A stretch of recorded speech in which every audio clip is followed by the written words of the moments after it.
La planète Terre, il y a 10 000 ans. Cela fait 2 500 000 ans que nos ancêtres vivent dans des cavernes et passent le temps à casser des cailloux. Puis, subitement, ils commencent à édifier d'énormes monuments un peu partout dans le monde. Mais comment? Et pourquoi? Pour certains individus, ce grand mystère de l'humanité n'a rien de mystérieux.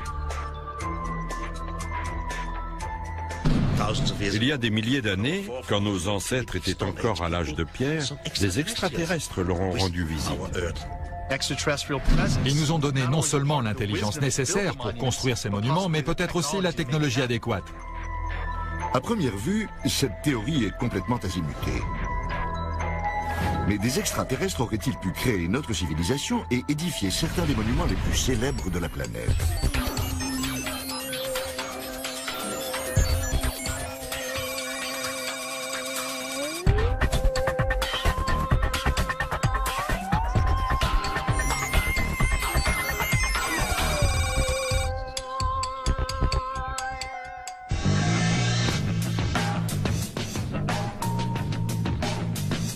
Ces monuments cyclopéens se retrouvent partout sur Terre.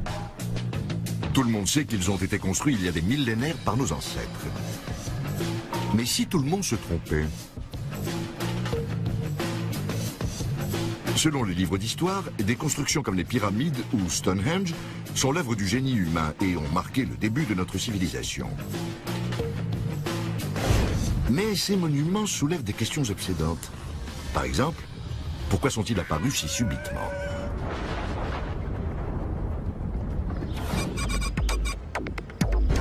C'est un mystère qui tracasse les spécialistes des ovnis, comme par exemple David Hatcher Childress. C'est une des plus grandes énigmes de notre histoire. L'espèce humaine, après au moins 100 000 ans d'existence, s'est mise tout à coup à construire d'énormes monuments. Cela pose deux questions.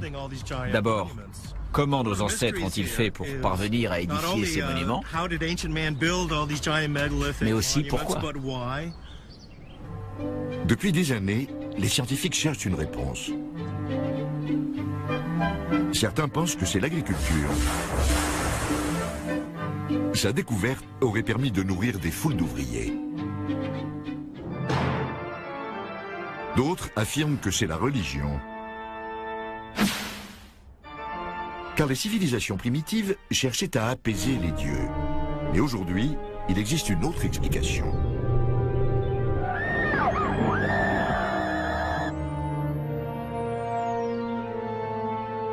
D'aucuns affirment que ces monuments ont été conçus par des extraterrestres à la technologie avancée, qui seraient venus sur Terre il y a des siècles.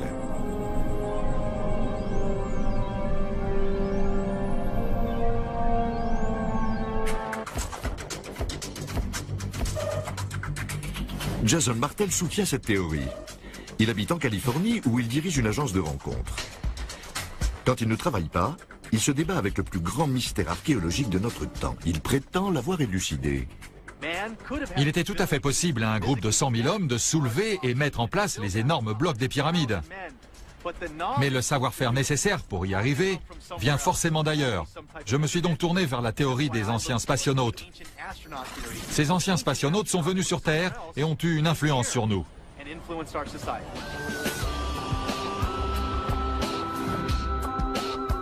Jason prétend que cette théorie répond à bien des questions sur nos monuments les plus anciens.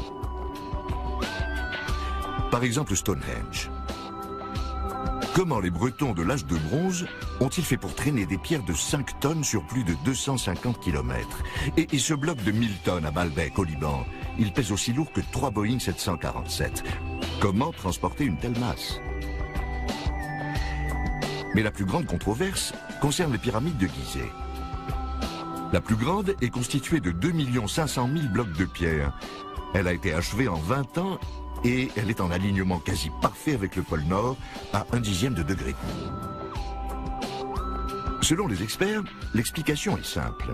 Les Égyptiens de l'Antiquité étaient extrêmement intelligents. Ils travaillaient très vite et très bien et ont donc mis sur pied toute une industrie touristique en l'espace de 20 ans. Les adeptes comme Jason Martel ne sont pas convaincus. Ces sites archéologiques montrent des signes d'un génie qui n'est pas attribuable aux hommes de l'époque.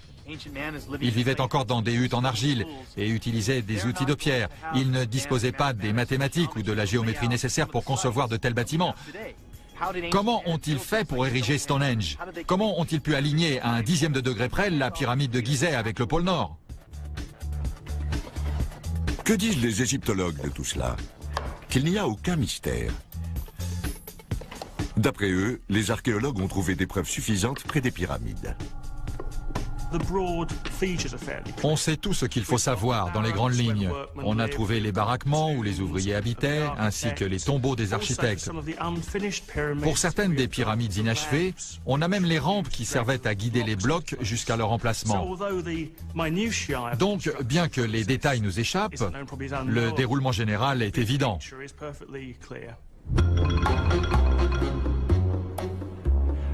Le problème, pour ceux qui croient aux anciens spationautes, c'est qu'on ne peut pas leur poser la question. Quoique... Lisa Royal-Holt affirme que les extraterrestres ont bâti nos plus anciens monuments. Lisa est un médium intergalactique en liaison directe avec une extraterrestre du nom de Sacha. Celle-ci habite à des dizaines de milliards de kilomètres, mais par chance, on capte très bien ses appels. À vous l'antenne, Lisa. Terrien, je vous salue. Je suis Sacha. C'est un plaisir d'être en votre compagnie. Nous sommes ravis que vous vous intéressiez à nous. Nos intentions envers les Terriens sont pacifiques, basées sur l'amour et la joie. Merci, Lisa. Je veux dire, Sacha, voilà qui est rassurant. Mais les pyramides, alors, qui les a construites? Mes ancêtres étaient venus sur Terre à la recherche d'une planète à coloniser. Les monuments que nous avons construits avaient le plus souvent un usage scientifique.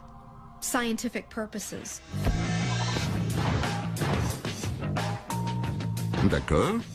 Nous reparlerons bientôt des extraterrestres et de leurs expériences sur Terre. Mais d'abord, je vous présente le fondateur de la théorie des anciens spationautes. C'est lui, la bête noire préférée des scientifiques et des archéologues. Les archéologues traditionnels n'aiment pas les mystères. Ils ont réponse à tout. Il leur suffit d'affirmer quelque chose et le monde entier est censé y croire.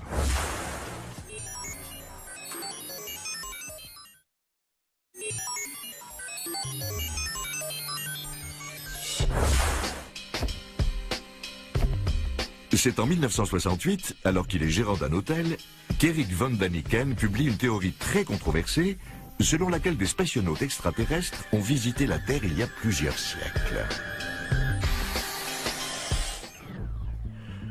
On avait déjà suggéré que des extraterrestres étaient venus sur Terre lors de notre préhistoire. Cette idée était la base même de bien des récits de science-fiction. La différence, c'est qu'Eric présentait cette idée comme une réalité. Son livre, Présence des extraterrestres, s'est vendu à plus de 60 millions d'exemplaires. Eric est rapidement devenu une star. Il donnait à l'humanité une nouvelle histoire en pleine mode de l'âge spatial. Il y a des millénaires, quand nous étions encore à l'âge de pierre, ils sont arrivés. D'après von Daniken, ces extraterrestres nous ont aidés à construire nos monuments anciens. Von Daniken dit avoir commencé sa carrière de détective archéologique dans les années 60. À une époque où d'autres se droguaient et manifestaient, lui réfléchissait, planté devant des bâtiments anciens, notamment la grande pyramide de Gizeh. Elle avait été construite pour le pharaon Khéops. Elle est constituée de 2 500 000 blocs de pierre. Certains pèsent 80 tonnes et proviennent de carrières situées à des centaines de kilomètres de là. Et à l'époque, la roue n'avait pas encore été inventée. Pour von Daniken, cela soulève une question de taille. Eh non, ce n'est pas pourquoi les extraterrestres ne nous ont pas donné l'idée de la roue, c'est une toute autre question. Ceci est le plus grand monument façonné par l'homme. Il mesure 137 mètres de haut et pèse 30 millions de tonnes. Ce n'est pas une mince affaire pour ces premiers architectes qui sortaient tout juste de l'âge de pierre.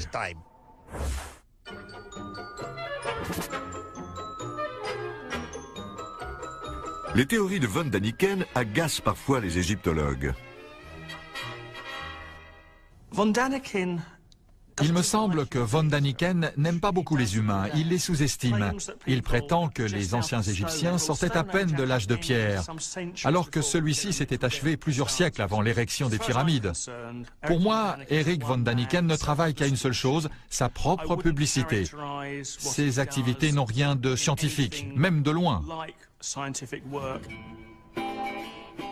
En dépit des experts, Eric n'en a jamais démordu. Je n'ai jamais eu peur d'être dénigré. Et je trouve ça très bien que certains aient une opinion différente de la mienne. Ils sont libres. Mais moi, au moins, j'ai lu la plupart des ouvrages des archéologues. Eux, par contre, ignorent tout de mes thèses. Il prétend qu'on a pu découper le granit qu'avec des rayons laser.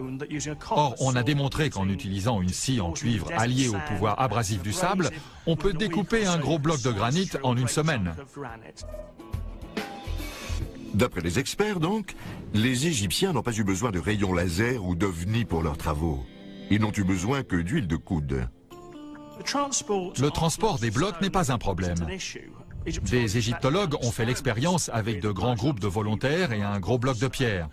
Il suffit de tirer. Certains blocs, comme le plafond de la chambre funéraire du roi, venaient d'Assouan. Mais Assouan est à 1000 km de là. Ce n'est pas une sinécure. Il existe une sculpture qui montre des ouvriers en train de traîner une statue énorme. Ils ont fait ça simplement à la force du poignet. Le transport de ces blocs de pierre n'a rien de mystérieux. Et c'est vrai. Sur cette sculpture illustrant la construction des pyramides, on ne voit pas un seul extraterrestre. S'il y en a, ils sont déguisés en égyptiens.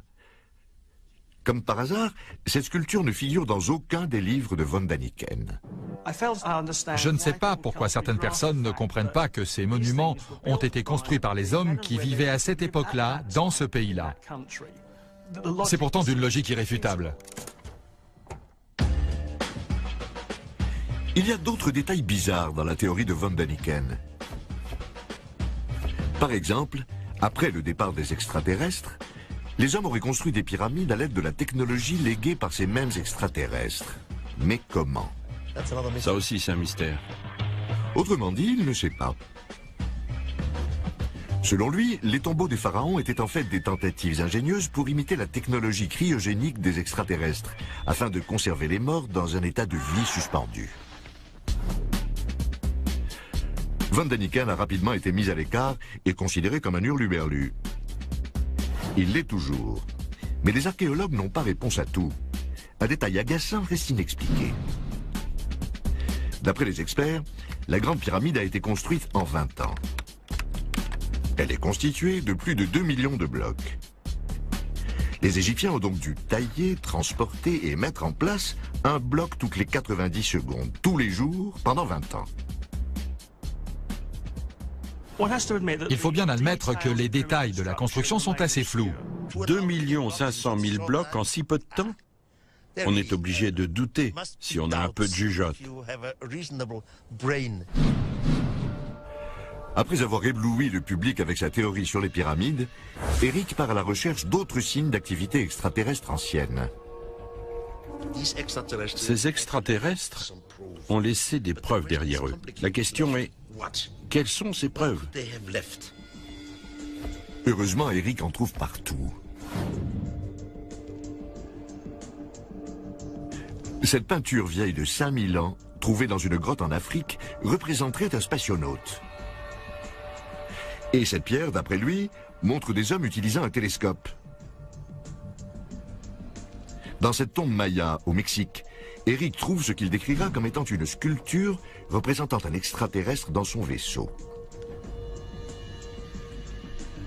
Il est penché sur ses commandes et semble être équipé d'un appareil respiratoire. Des flammes jaillissent de sa fusée, selon von Daniken. On se croirait à Cap Canaveral. C'est ensuite qu'il dit avoir eu la révélation qui, à ses yeux, avérait sa théorie. Cette révélation se fait alors qu'il survole les célèbres géoglyphes de Nazca, au Pérou. Ces vieux dessins tracés dans le désert s'étendent sur des kilomètres. Certains ont des formes bizarres. Étrangement, ils ne sont visibles que de très haut. J'ai été très impressionné par mon premier vol au-dessus de Nazca. Quand on arrive assez haut, on voit quelque chose qui ressemble à une piste d'atterrissage. Et on se dit, c'est fascinant, c'est incroyable. Et ce n'est pas quelque chose que font les autochtones en temps normal. Alors la question c'est, pourquoi l'ont-ils fait et pourquoi ici?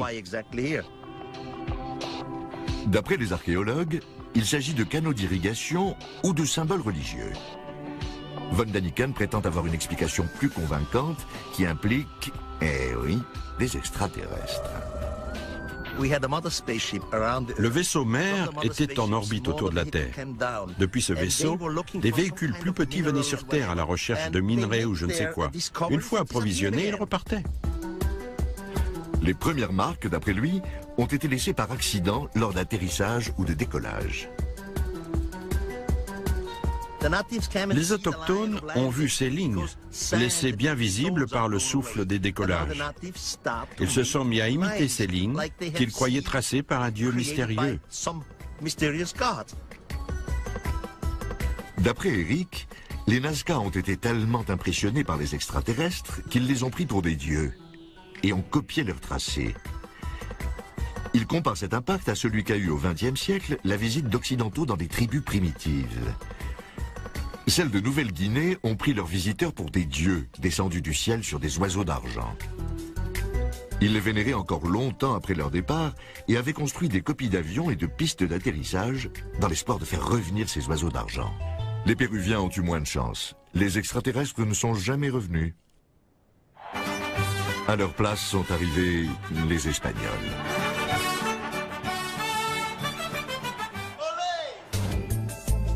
Eric est convaincu que partout dans le monde, nos ancêtres ont pris des extraterrestres pour des dieux. Cette conviction l'a fait renoncer à la religion catholique.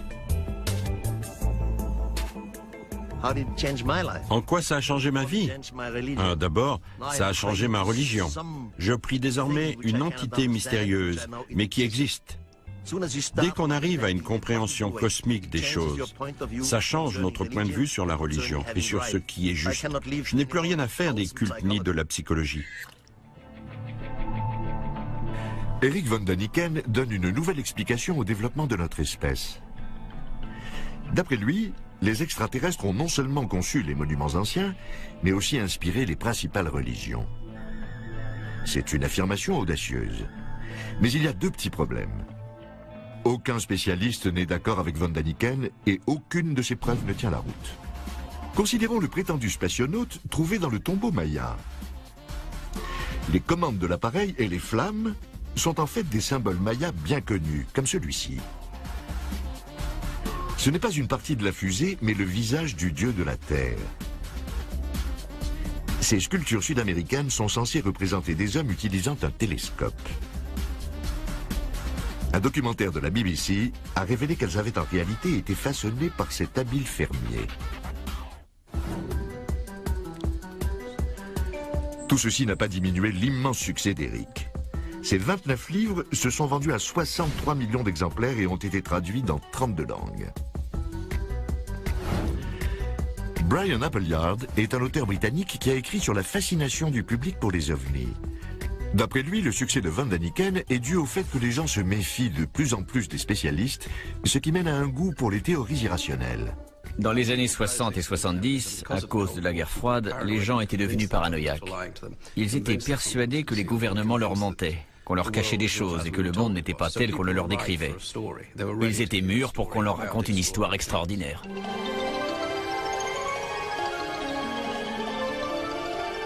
Le phénomène von Daniken semble impossible à enrayer. Ses livres lui ont fait gagner tellement d'argent qu'il a ouvert son propre parc d'attractions qui met à l'honneur ses croyances peu orthodoxes. On y voit aussi des reproductions de certains monuments. C'est très joli. Nous avons le désert de Nazca et aussi Stonehenge. Et il y a un spectacle avec des lasers. In a breathtaking laser show, the visitor experiences the spectacular sight of Stonehenge. Il y a même une visite guidée qui répond à ces questions qui vous ont toujours obsédé. Did the mythical continent of Mu ever exist? What is the secret of the underwater structures off the Japanese island of Yonaguni? Le succès de Von Daniken a stimulé toute une génération d'auteurs. L'écrivain New Age David Hatcher Childress en fait partie. Les gens s'intéressent aux théories d'Eric parce qu'elles concernent d'authentiques mystères. Nous n'avons toujours pas la réponse à cette question. Pourquoi des populations entières d'humains primitifs feraient volontairement les terribles efforts nécessaires pour ériger ces monuments gigantesques? Eric Von Daniken est l'une des personnes qui m'ont inspiré, c'est sûr. Je n'ai eu qu'à le suivre. Il m'a permis d'étudier le monde sous un angle nouveau. Ces nouveaux adeptes ont du pain sur la planche. Car les scientifiques se moquent bien de savoir si Mu a vraiment existé. Si des extraterrestres sont venus ici, ils veulent des preuves. La première question que je poserais concernant des extraterrestres qui auraient aidé à construire les pyramides serait « Où sont les preuves ?» Prenons nos voyages de la Terre à la Lune. Ils sont comparativement très courts. Et pourtant, ils ont laissé une foule de débris dans l'espace. Si des extraterrestres étaient venus en Égypte enseigner leur technique aux hommes, ils auraient au moins laissé derrière eux quelques débris de plastique quelque part, non? Les adeptes disent avoir trouvé des preuves, mais de là à dire qu'elles sont convaincantes. Selon eux, les extraterrestres ont bel et bien laissé un témoignage de leur technologie. Cette jarre en céramique vieille de 2000 ans. Elle a été trouvée à Bagdad en 1938. À l'intérieur se trouvaient des tiges, l'une en cuivre et l'autre en fer, telles qu'on en trouve de nos jours dans les piles électriques. Jason Martel a fabriqué une copie de cette jarre. Nous avons donc ici un simple pot en argile, fabriqué avec l'argile locale. À l'intérieur, il y a un revêtement en cuivre avec une tige en fer dedans. À l'époque, on bouchait l'ouverture avec du caoutchouc ou du bitume. Jason remplit le pot avec une solution acide, du vinaigre. Et maintenant, il s'attend à une réaction spectaculaire. L'instant est décisif.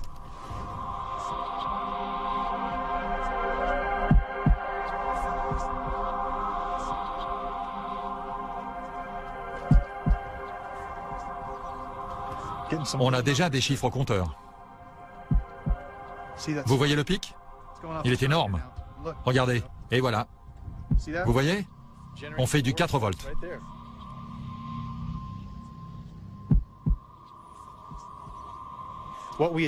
Nos ancêtres méritent plus d'estime que nous leur en accordons. Avec notre savoir actuel, on peut tester leur technologie et constater qu'elle fonctionne. On a tiré 4 volts de cette pile. Ils étaient donc capables de faire ça. Pourquoi faire? Sûrement de l'électricité. Ce que les ancêtres des Irakiens pouvaient bien faire avec 4 volts, on ne sait pas. De même, quelle utilité un pot d'argile pouvait-il avoir pour des extraterrestres qui voyageaient à travers l'espace?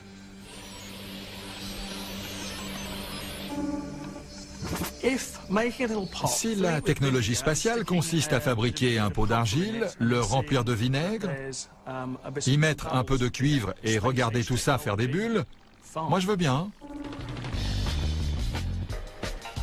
Au parc d'Eric, la pile électrique de Bagdad a une place d'honneur. Au même rang figure un autre objet fabriqué d'après un dessin égyptien. Eric prétend qu'il s'agit d'une ampoule électrique. D'après les égyptologues, c'est un symbole bien connu, un serpent dans une fleur. Quelle bande de rabat-joie! Eric est persuadé que les Égyptiens éclairaient les couloirs des pyramides à l'électricité. Quelqu'un a dû voler tous les fils électriques. Vous devez vous dire que les extraterrestres auraient pu nous apporter quelque chose de plus utile qu'une ampoule électrique. Cet homme est de votre avis? Il croit qu'ils nous ont apporté la technologie nécessaire pour puiser de l'énergie cosmique en utilisant les monuments terrestres comme relais. Pourtant, à première vue, il n'a pas l'air ma boule.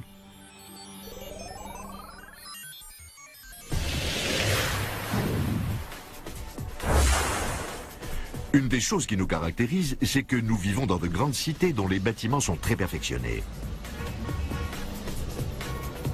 Cela s'appelle la civilisation. C'est pour cela que beaucoup de gens rejettent l'idée que cette civilisation ait pu être créée par des extraterrestres. Ce qui forme le cœur de la théorie de von Däniken, c'est que des extraterrestres ont bâti les premiers grands monuments. Affirmer cela est une chose, mais expliquer pourquoi en est une autre. Est-ce qu'ils faisaient ça pour épater la galerie? Pas du tout, d'après cet homme. Nous l'avons trouvé caché à Stonehenge.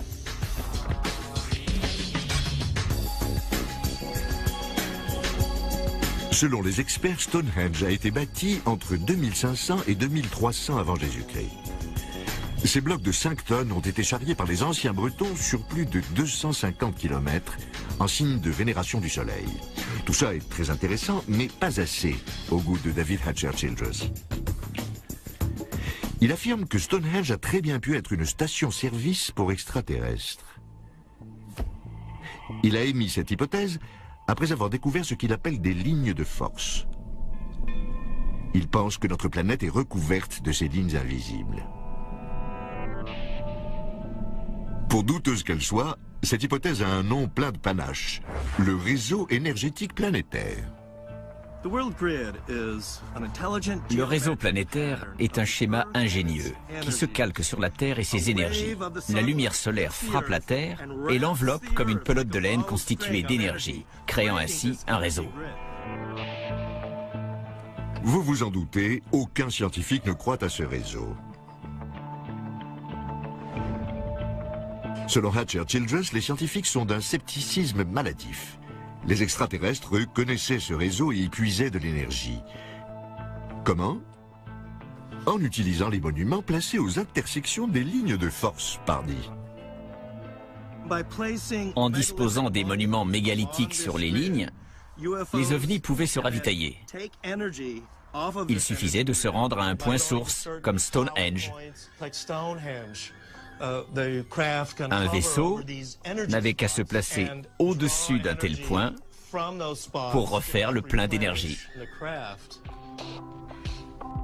Pourquoi ces stations-service sont-elles construites à base de gros blocs de pierre? Childress ne nous l'a pas dit. Peut-être pourrions-nous puiser dedans? Mais bien sûr que non. David va nous expliquer pourquoi. Pour que les gens puissent mieux comprendre le principe du réseau, je vais le comparer à un circuit de petites voitures. On y voit un assemblage géométrique. Tous les éléments sont reliés, ce qui permet aux voitures d'avancer. Mais si une pièce du circuit se détache ou se casse, les voitures seront privées d'énergie et elles ne pourront plus avancer. Parce que les monuments tels que Stonehenge sont en ruine, le réseau énergétique planétaire a été désactivé. Dommage pour l'énergie gratuite. Mais les extraterrestres n'utilisaient pas les monuments uniquement comme source d'énergie. Oh que non. De nombreux monuments mégalithiques, comme les pyramides et Stonehenge, sont des antennes pour les ovnis. Stonehenge n'était donc pas simplement un endroit où les druides se relaxaient. Les extraterrestres s'en servaient comme téléphone maison, ou pas.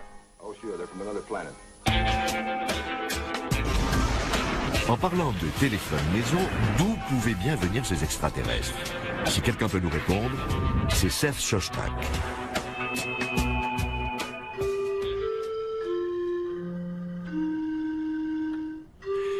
C'est lui qui dirige le projet SETI, un programme de recherche d'intelligence extraterrestre créé en 1984.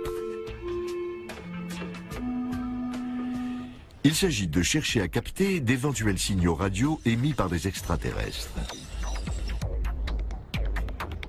De nombreux scientifiques pensent que la vie est apparue sur d'autres mondes que le nôtre. Après tout, l'univers contient des billions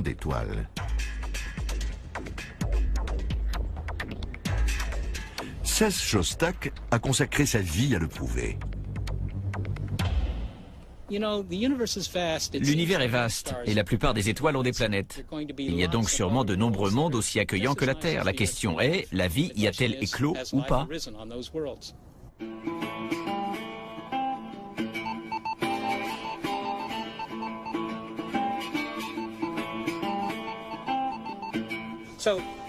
Comment trouver des extraterrestres?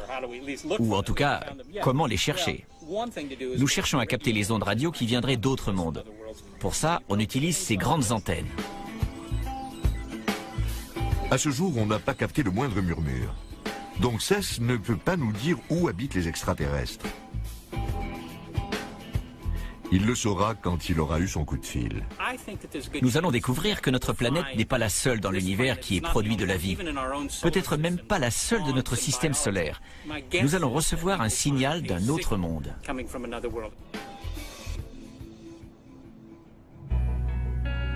La science est incapable de nous dire où les extraterrestres vivent, et donc d'où les anciens spationautes venaient. Mais ce ne sont pas les suggestions qui manquent. Parmi ceux qui croient aux ovnis, certains endroits ont la cote. Voici par ordre décroissant les 3 favoris.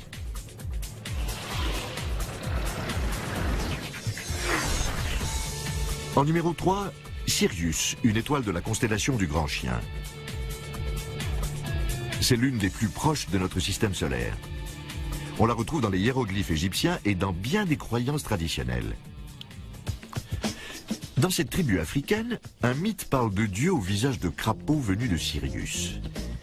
Ces dieux leur ont enseigné leurs rites sacrés. S'agissait-il de nos extraterrestres? Étaient-ils en mission?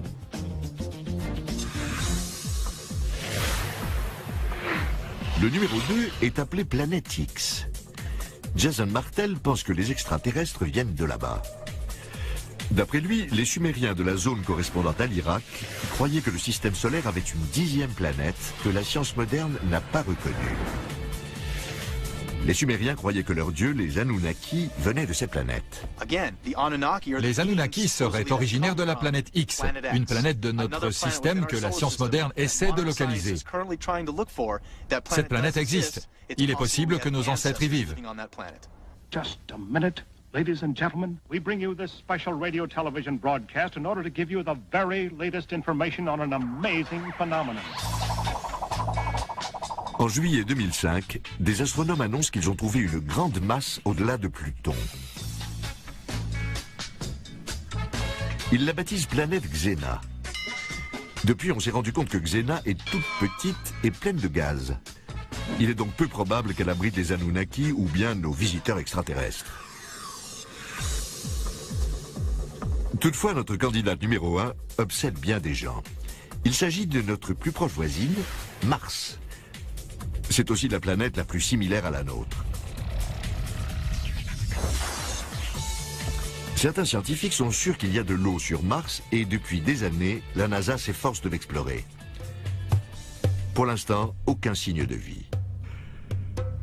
Toutefois, en 1976, la NASA cherchait des bactéries quand elle a trouvé ceci. Cette photo montre une partie du plateau de Sidonia. La plupart des astronomes ne voient ici que de gros rochers. Pour d'autres, ces rochers ressemblent à ceci.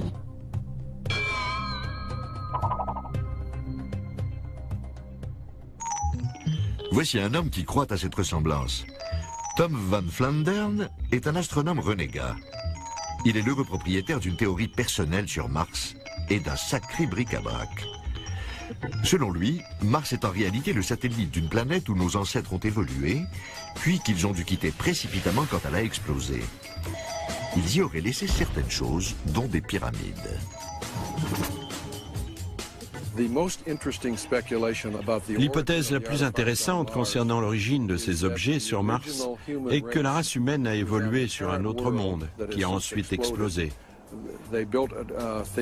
Ces hommes avaient construit certaines choses sur leur lune, qui était Mars. Voyant arriver la fin de leur civilisation, ils ont émigré vers la planète habitable la plus proche, qui était la Terre. Nous aimerions beaucoup avoir des photos plus nettes de ces objets martiens pour voir s'il s'agit vraiment de pyramides. S'agit-il bien de pyramides? Tobias Owen faisait partie de l'équipe scientifique de la mission lors de laquelle les photos ont été prises. Il est, comment dire, sceptique. Mon travail consistait à étudier les photos de la surface. On cherchait un endroit sûr pour se poser. Un petit groupe de personnes a émis l'opinion que ces photos montraient des structures extraterrestres et qu'il y avait ou qu'il y avait eu de la vie sur Mars. Immédiatement, la NASA publie un démenti. Ce qui, pour les adeptes, est la preuve qu'on veut étouffer l'affaire. Le fait intéressant, c'est que la NASA a de tels antécédents de dissimulation d'informations qu'il est légitime de s'en méfier un peu. Au moment de sa fondation, vers 1959, elle a consulté un cercle de réflexion appelé la Brookings Institution. Celle-ci avait recommandé à la NASA d'être prudente avec toute preuve d'une vie extraterrestre si elle en trouvait, car la société et les institutions religieuses n'étaient pas prêtes à accepter l'idée d'une présence extraterrestre. Des pyramides sur Mars, c'était déjà troublant.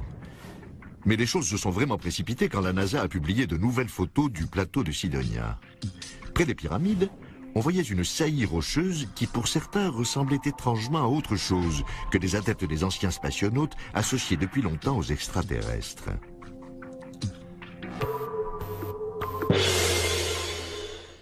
Eh oui, encore un site touristique égyptien. La NASA a commencé par appeler cette photo tête. Puis elle a rapidement cherché à en diminuer l'importance, prétendant qu'on avait là un effet de lumière.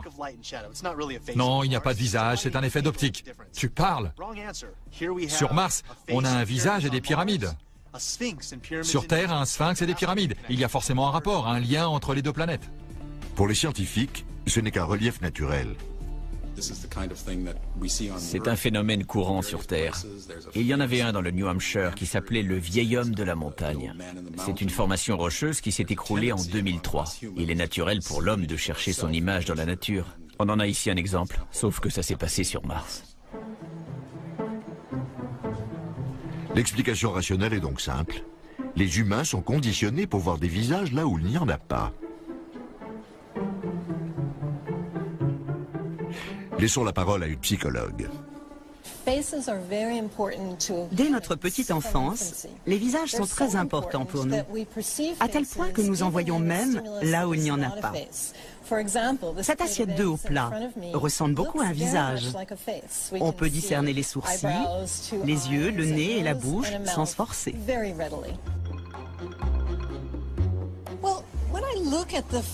Si je regarde la première photo qui a été prise des structures de Mars, je reconnais très clairement un visage. Ici, on voit un œil, ici le bas d'un nez, là, le contour d'un visage. C'est une image floue. Je suis convaincue par l'hypothèse du visage. Si j'examine la photo plus récente, qui est bien plus nette, j'ai du mal à y reconnaître un visage. Pourrais-je en voir un? Oui. Je pourrais la placer à côté de la première photo et me servir de celle-ci pour retrouver les traits que j'avais tout de suite identifiés sur la première photo. Mais en réalité, sur cette photo précise, qui laisse peu de place à l'ambiguïté, il est très difficile de voir un visage. Nous avons désormais des images très nettes de la surface de Mars, prises en ce moment même par la mission Mars Express. On y discerne des détails très précis et on ne voit aucune trace de construction. Mars n'a donc peut-être pas de sphinx ni de pyramide. Et pour l'instant, on n'y voit aucun signe de vie. Mais alors, d'où venaient nos extraterrestres préhistoriques?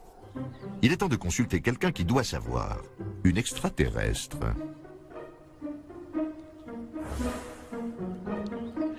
Lisa Royal Holt, médium cosmique, prétend communiquer avec des extraterrestres.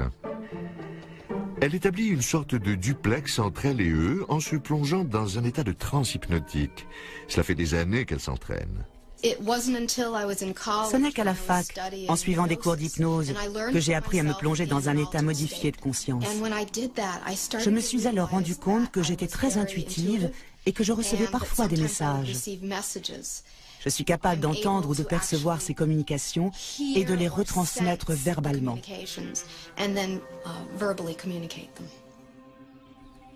Sa correspondante préférée est une extraterrestre féminine du nom de Sacha, qui prend possession du cerveau de Lisa et parle par sa voix.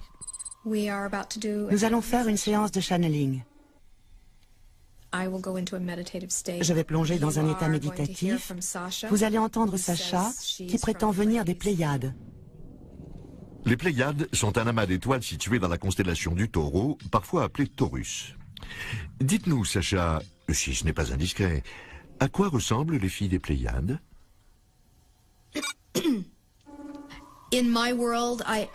Sur ma planète, j'ai ce que vous appelleriez un corps, bien qu'il existe dans une dimension légèrement décalée. Je pourrais marcher dans vos rues et passer pour une humaine, mais en me regardant, vous sentiriez que j'ai quelque chose de différent.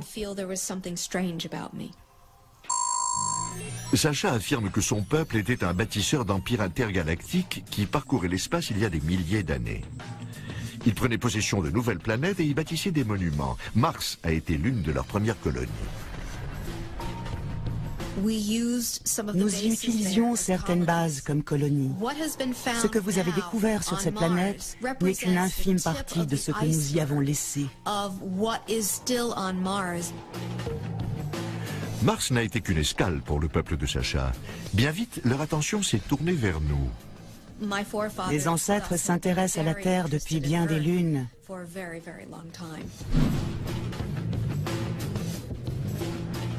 Il est temps de poser la question la plus importante sur ces anciens spationautes. Pourquoi sont-ils venus? D'après Sacha, il s'agissait de bien plus que de construire des monuments et créer notre civilisation. Auraient-ils créé la race humaine?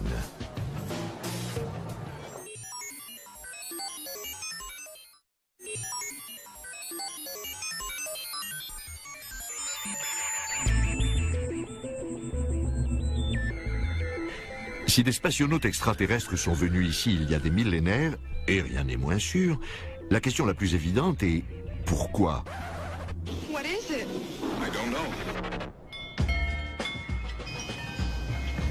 D'après Lisa Holt, ou plutôt sa copine extraterrestre Sacha, il existe une réponse parfaitement sensée.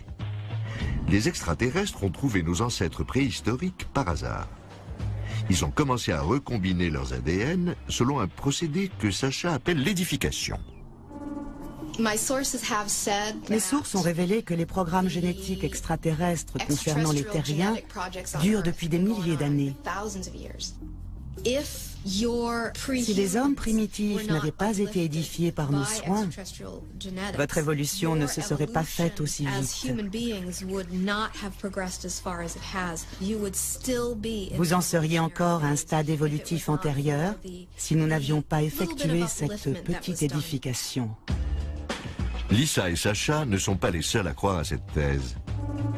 Ils sont venus ici il y a 300 000 ans et ont créé un ouvrier primitif sur le modèle néandertalien déjà existant. Nous sommes les descendants de ces ouvriers. Je crois que des extraterrestres sont venus. Ils ont pris une cellule humaine dont ils ont changé le code ADN. Ils ont fécondé une femelle avec cette cellule. Cette femelle a donné naissance à un enfant. C'était lui, le chaînon manquant.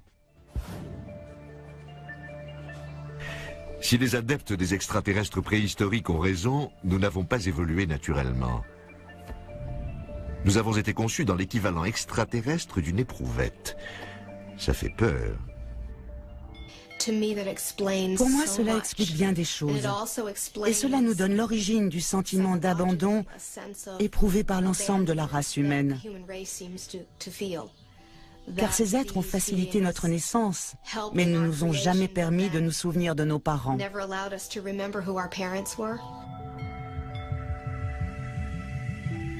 À première vue, c'est un tas d'âneries.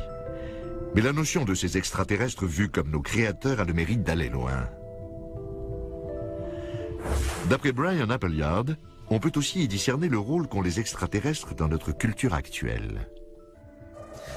Pour le public, l'idée selon laquelle des extraterrestres seraient venus sur Terre nous donner leur technologie et nous guider est une thèse idéale à laquelle se raccrocher. Car l'un des problèmes de notre monde moderne, c'est que les gens n'ont rien à quoi se raccrocher.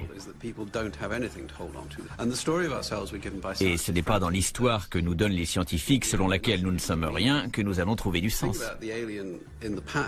La thèse des anciens extraterrestres nous donne une histoire. Avoir une histoire est fondamental chez les êtres humains.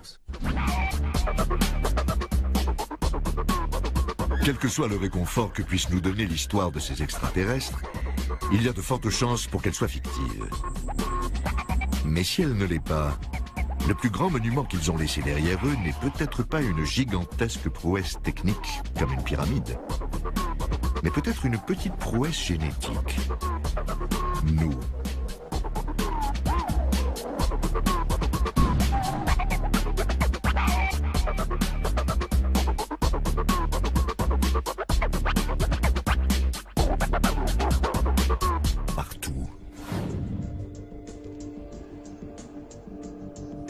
Cette peinture vieille de 5000 ans, trouvée dans une grotte en Afrique, représenterait un spationaute.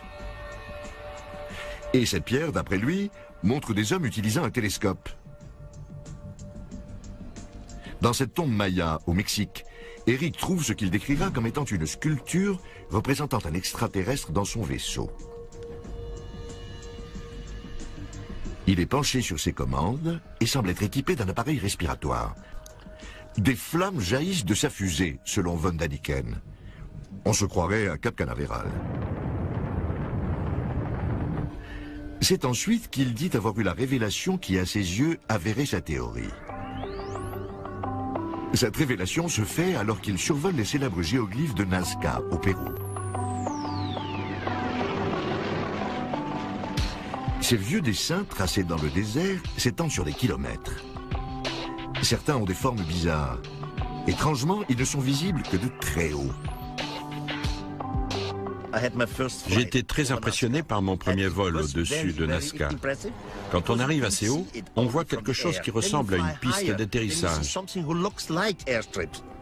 Et on se dit, c'est fascinant, c'est incroyable. Et ce n'est pas quelque chose que font les autochtones en temps normal. Alors la question, c'est pourquoi l'ont-ils fait et pourquoi ici ? D'après les archéologues, il s'agit de canaux d'irrigation ou de symboles religieux. Von Daniken prétend avoir une explication plus convaincante qui implique, eh oui, des extraterrestres. Le vaisseau mère était en orbite autour de la Terre. Depuis ce vaisseau, des véhicules plus petits venaient sur Terre à la recherche de minerais ou je ne sais quoi.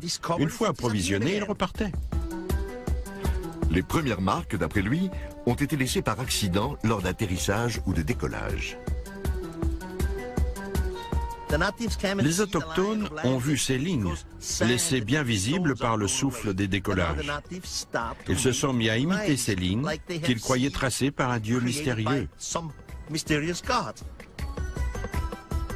D'après Eric, les Nazca ont été tellement impressionnés par les extraterrestres qu'ils les ont pris pour des dieux et ont copié leur tracé. Il compare cet impact à celui qu'a eu au XXe siècle la visite d'Occidentaux dans des tribus primitives. Celles de Nouvelle-Guinée ont pris leurs visiteurs pour des dieux descendus du ciel sur des oiseaux d'argent. Ils les vénéraient encore longtemps après leur départ et avaient construit des copies d'avions et de pistes d'atterrissage dans l'espoir de faire revenir ces oiseaux d'argent. Les Péruviens ont eu moins de chance. Les extraterrestres ne sont jamais revenus. À leur place sont arrivés les Espagnols. Pour que les gens puissent mieux comprendre le principe du réseau, je vais le comparer à un circuit de petites voitures. On y voit un assemblage géométrique. Tous les éléments sont reliés, ce qui permet aux voitures d'avancer. Mais si une pièce du circuit se détache ou se casse, les voitures seront privées d'énergie et elles ne pourront plus avancer. Parce que des monuments tels que Stonehenge sont en ruine, le réseau énergétique planétaire a été désactivé. Dommage pour l'énergie gratuite. Mais les extraterrestres n'utilisaient pas les monuments uniquement comme source d'énergie. Oh que non. De nombreux monuments mégalithiques, comme les pyramides et Stonehenge, sont des antennes pour les ovnis.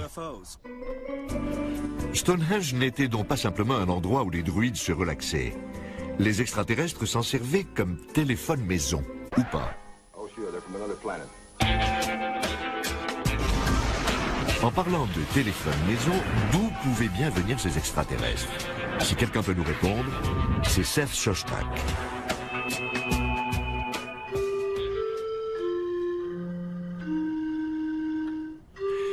C'est lui qui dirige le projet SETI, un programme de recherche d'intelligence extraterrestre créé en 1984.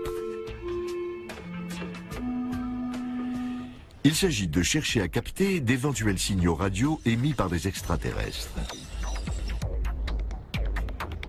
De nombreux scientifiques pensent que la vie est apparue sur d'autres mondes que le nôtre. Après tout, l'univers contient des billions d'étoiles. Seth Shostak a consacré sa vie à le prouver. L'univers est vaste et la plupart des étoiles ont des planètes. Il y a donc sûrement de nombreux mondes aussi accueillants que la Terre. La question est, la vie y a-t-elle éclos ou pas?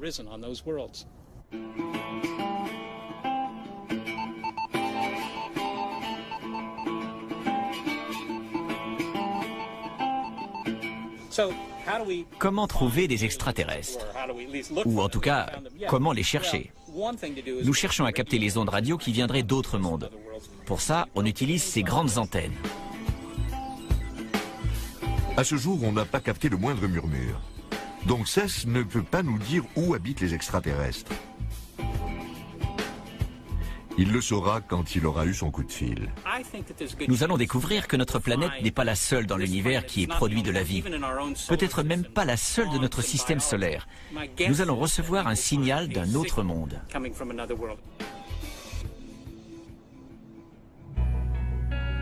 La science est... sont arrivés. D'après von Daniken, ces extraterrestres nous ont aidés à construire nos monuments anciens. Von Daniken dit avoir commencé sa carrière de détective archéologique dans les années 60. À une époque où d'autres se droguaient et manifestaient, lui réfléchissait, planté devant des bâtiments anciens, notamment la Grande Pyramide de Gizeh. Elle avait été construite pour le pharaon Khéops. Elle est constituée de 2 500 000 blocs de pierre. Certains pèsent 80 tonnes et proviennent de carrières situées à des centaines de kilomètres de là. Et à l'époque, la roue n'avait pas encore été inventée. Pour von Daniken, cela soulève une question de taille. Eh non, ce n'est pas pourquoi les extraterrestres ne nous ont pas donné l'idée de la roue, c'est une toute autre question. Ceci est le plus grand monument façonné par l'homme. Il mesure 137 mètres de haut et pèse 30 millions de tonnes. Ce n'est pas une mince affaire pour ces premiers architectes qui sortaient tout juste de l'âge de pierre.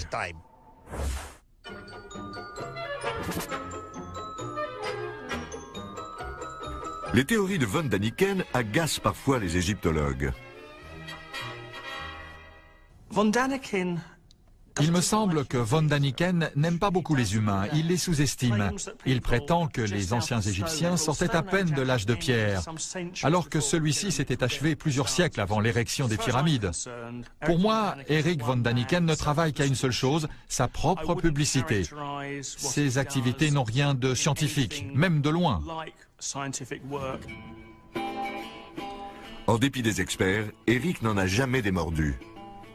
Je n'ai jamais eu peur d'être dénigré. Et je trouve ça très bien que certains aient une opinion différente de la mienne. Ils sont libres. Mais moi, au moins, j'ai lu la plupart des ouvrages des archéologues. Eux, par contre, ignorent tout de mes thèses. Il prétend qu'on a pu découper le granit qu'avec des rayons laser.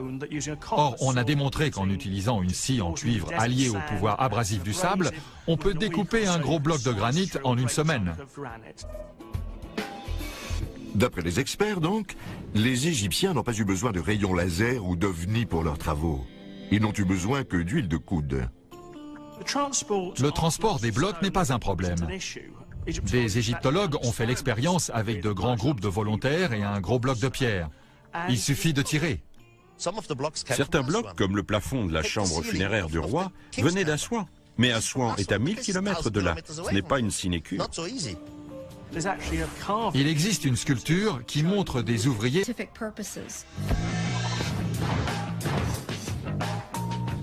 D'accord.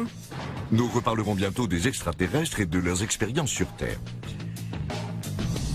Mais d'abord, je vous présente le fondateur de la théorie des anciens spationautes.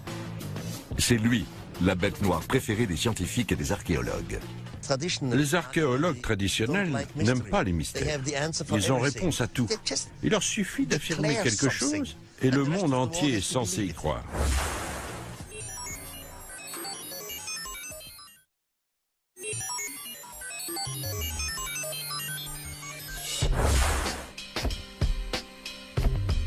C'est en 1968, alors qu'il est gérant d'un hôtel, qu'Eric von Daniken publie une théorie très controversée selon laquelle des spationautes extraterrestres ont visité la Terre il y a plusieurs siècles. On avait déjà suggéré que des extraterrestres étaient venus sur Terre lors de notre préhistoire. Cette idée était la base même de bien des récits de science-fiction. La différence, c'est qu'Eric présentait cette idée comme une réalité. Son livre, Présence des extraterrestres, s'est vendu à plus de 60 millions d'exemplaires.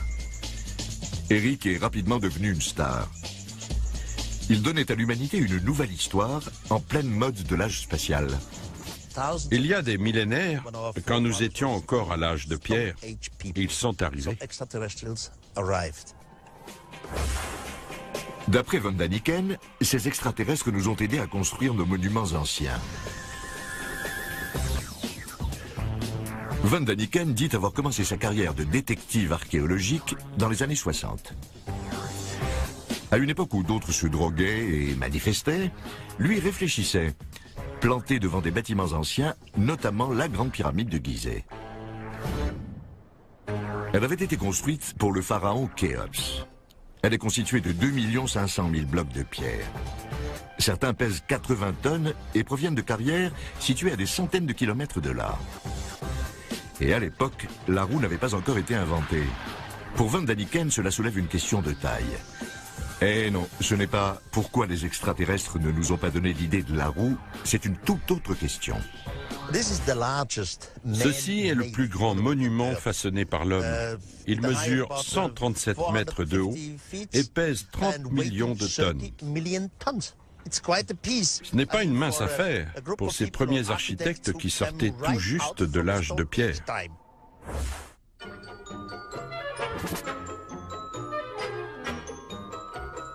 Les théories de von Daniken agacent parfois les égyptologues. De nouvelles planètes et y bâtissaient des monuments. Mars a été l'une de leurs premières colonies. Nous y utilisions certaines bases comme colonies. Ce que vous avez découvert sur cette planète n'est qu'une infime partie de ce que nous y avons laissé. Mars n'a été qu'une escale pour le peuple de Sacha. Bien vite, leur attention s'est tournée vers nous. Les ancêtres s'intéressent à la Terre depuis bien des lunes.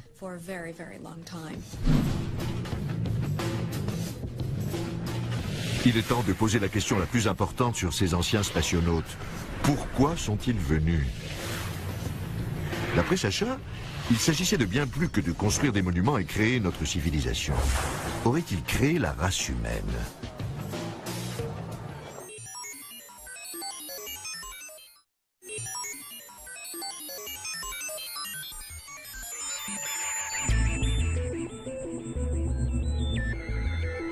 Si des spationautes extraterrestres sont venus ici il y a des millénaires, et rien n'est moins sûr, la question la plus évidente est pourquoi?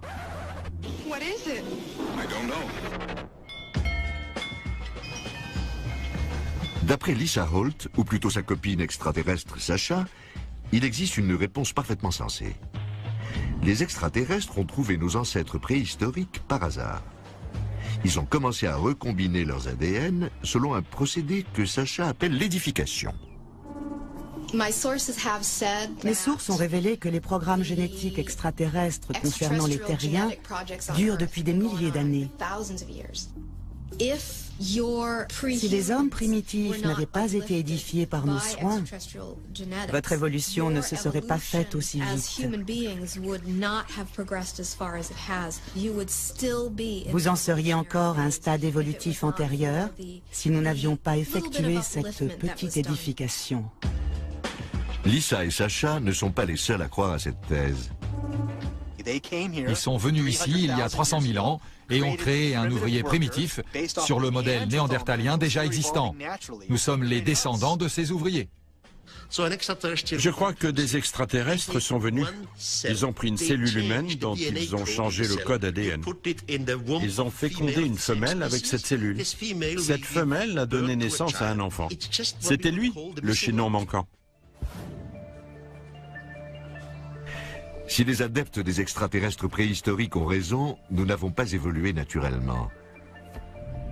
Nous avons été conçus dans l'équivalent extraterrestre d'une éprouvette. Ça fait peur. Pour moi, cela explique bien des choses. Et cela nous donne l'origine du sentiment d'abandon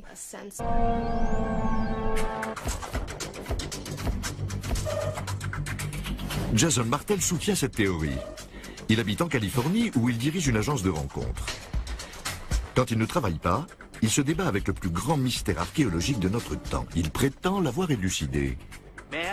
Il était tout à fait possible à un groupe de 100 000 hommes de soulever et mettre en place les énormes blocs des pyramides. Mais le savoir-faire nécessaire pour y arriver vient forcément d'ailleurs. Je me suis donc tourné vers la théorie des anciens spationautes. Ces anciens spationautes sont venus sur Terre et ont eu une influence sur nous.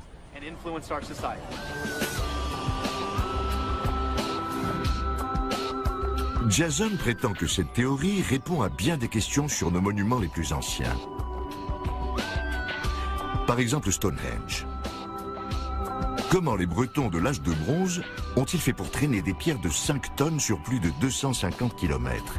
Et ce bloc de 1000 tonnes à Baalbek, au Liban, il pèse aussi lourd que 3 Boeing 747. Comment transporter une telle masse? Mais la plus grande controverse concerne les pyramides de Gizeh. La plus grande est constituée de 2 500 000 blocs de pierre. Elle a été achevée en 20 ans et elle est en alignement quasi parfait avec le pôle Nord à 1/10 de degré. Selon les experts, l'explication est simple. Les Égyptiens de l'Antiquité étaient extrêmement intelligents. Ils travaillaient très vite et très bien et ont donc mis sur pied toute une industrie touristique en l'espace de 20 ans. Les adeptes comme Jason Martel ne sont pas convaincus. Ces sites archéologiques montrent des signes d'un génie qui n'est pas attribuable aux hommes de l'époque. Ils vivaient encore dans des huttes en argile et utilisaient des outils de pierre. Ils ne disposaient pas des mathématiques ou de la géométrie nécessaires pour concevoir de tels bâtiments. Comment ont-ils fait pour ériger Stonehenge? Comment ont-ils pu aligner à 1/10 de degré près la pyramide de Gizeh avec le pôle Nord? Que disent les égyptologues de tout cela? Qu'il n'y a aucun mystère. D'après eux, les archéologues ont trouvé des preuves suffisantes près des pyramides. On sait tout ce qu'il faut savoir dans les grandes lignes. On a trouvé les baraquements où les ouvriers habitaient, ainsi que les tombeaux des architectes. Pour certaines des pyramides inachevées, on a même les rampes qui servaient à guider les blocs jusqu'à leur emplacement. Donc, bien que les détails nous échappent, le déroulement général est évident.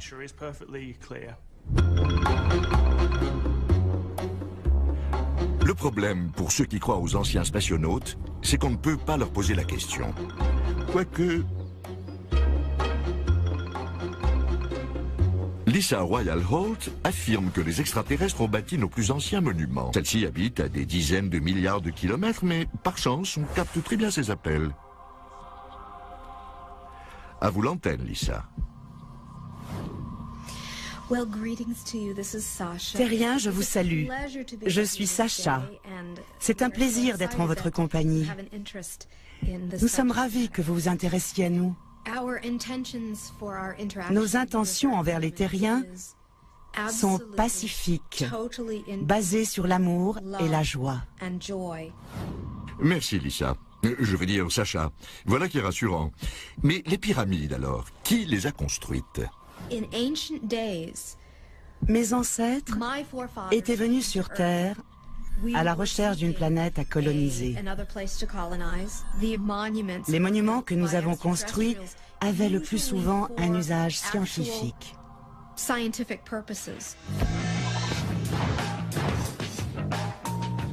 D'accord. Nous reparlerons bientôt des extraterrestres et de leurs expériences sur Terre. Mais d'abord, je vous présente le fondateur de la théorie des anciens spationautes. C'est lui, la bête noire préférée des scientifiques et des archéologues. Les archéologues traditionnels n'aiment pas les mystères. Ils ont réponse à tout. Il leur suffit d'affirmer quelque chose et le monde entier est censé y croire.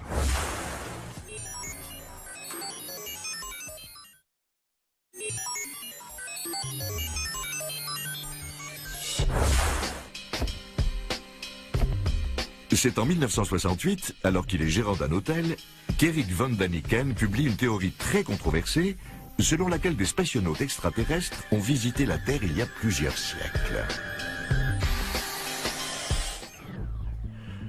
On avait déjà suggéré que des extraterrestres étaient venus sur Terre lors de notre préhistoire. Cette idée était la base même de bien des récits de science-fiction. La différence, c'est qu'Eric présentait cette idée comme une réalité. Son livre, Présence des extraterrestres, s'est vendu à plus de 60 millions d'exemplaires. Eric est rapidement devenu une star. Il donnait à l'humanité une nouvelle histoire en pleine mode de l'âge spatial. Il y a des millénaires, quand nous étions encore à l'âge de pierre, ils sont arrivés. D'après von Daniken, ces extraterrestres nous ont aidés à construire nos monuments anciens. Von Daniken dit avoir commencé sa carrière de détective archéologique dans les années 60. À une époque où d'autres se droguaient et manifestaient, lui réfléchissait, planté devant des bâtiments anciens, notamment la Grande Pyramide de Gizeh.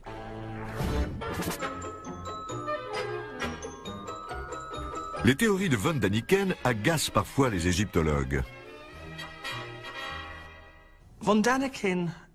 Il me semble que von Daniken n'aime pas beaucoup les humains, il les sous-estime. Il prétend que les anciens Égyptiens sortaient à peine de l'âge de pierre, alors que celui-ci s'était achevé plusieurs siècles avant l'érection des pyramides. Pour moi, Eric von Daniken ne travaille qu'à une seule chose, sa propre publicité. Ses activités n'ont rien de scientifique, même de loin. En dépit des experts, Eric n'en a jamais démordu. Je n'ai jamais eu peur d'être dénigré. Et je trouve ça très bien que certains aient une opinion différente de la mienne. Ils sont libres. Mais moi, au moins, j'ai lu la plupart des ouvrages des archéologues. Eux, par contre, ignorent tout de mes thèses. Il prétend qu'on a pu découper le granit qu'avec des rayons laser. Or, on a démontré qu'en utilisant une scie en cuivre alliée au pouvoir abrasif du sable, on peut découper un gros bloc de granit en une semaine. D'après les experts, donc, les Égyptiens n'ont pas eu besoin de rayons laser ou d'ovnis pour leurs travaux. Ils n'ont eu besoin que d'huile de coude. Le transport des blocs n'est pas un problème.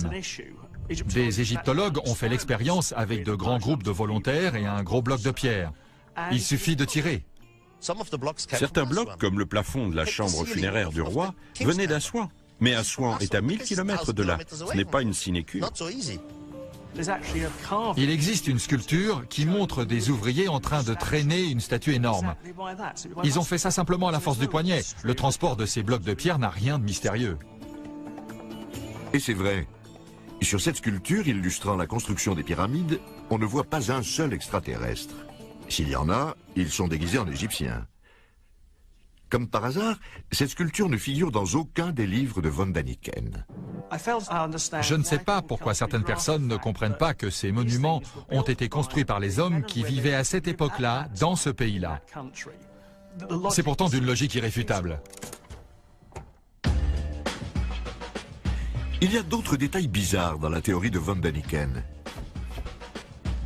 Par exemple, après le départ des extraterrestres, Les hommes auraient construit des pyramides à l'aide de la technologie léguée par ces mêmes extraterrestres. Mais comment? Ça aussi, c'est un mystère. Autrement dit, il ne sait pas. Selon lui, les tombeaux des pharaons étaient en fait des tentatives ingénieuses pour imiter la technologie cryogénique des extraterrestres, afin de conserver les morts dans un état de vie suspendu. Von Däniken a rapidement été mis à l'écart et considéré comme un hurluberlu. Mais alors, d'où venaient nos extraterrestres préhistoriques? Il est temps de consulter quelqu'un qui doit savoir. Une extraterrestre.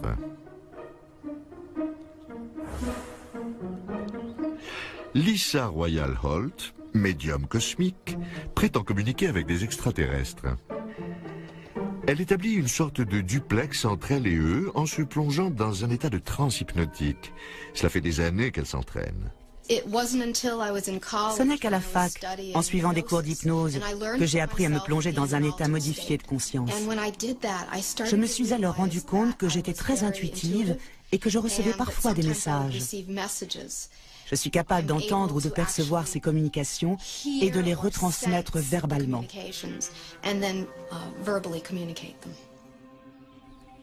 Sa correspondante préférée est une extraterrestre féminine du nom de Sacha, qui prend possession du cerveau de Lisa et parle par sa voix. Nous allons faire une séance de channeling. Je vais plonger dans un état méditatif. Vous allez entendre Sacha, qui prétend venir des Pléiades. Les Pléiades sont un amas d'étoiles situé dans la constellation du Taureau, parfois appelé Taurus. Dites-nous, Sacha, si ce n'est pas indiscret, à quoi ressemblent les filles des Pléiades?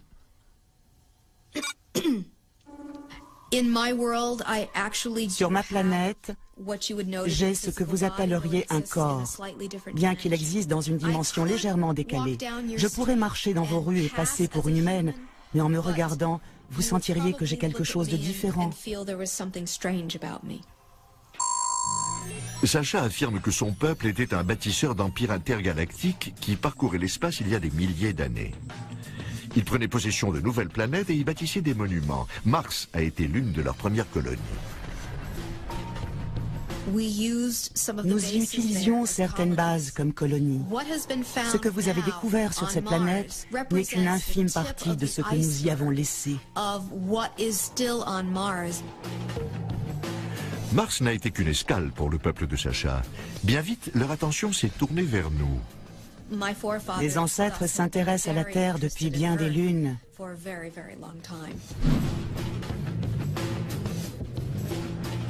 Il est temps de poser la question la plus importante sur ces anciens spationautes. Pourquoi sont-ils venus? D'après Sacha, il s'agissait de bien plus que de construire des monuments et créer notre civilisation. Auraient-ils créé la race humaine?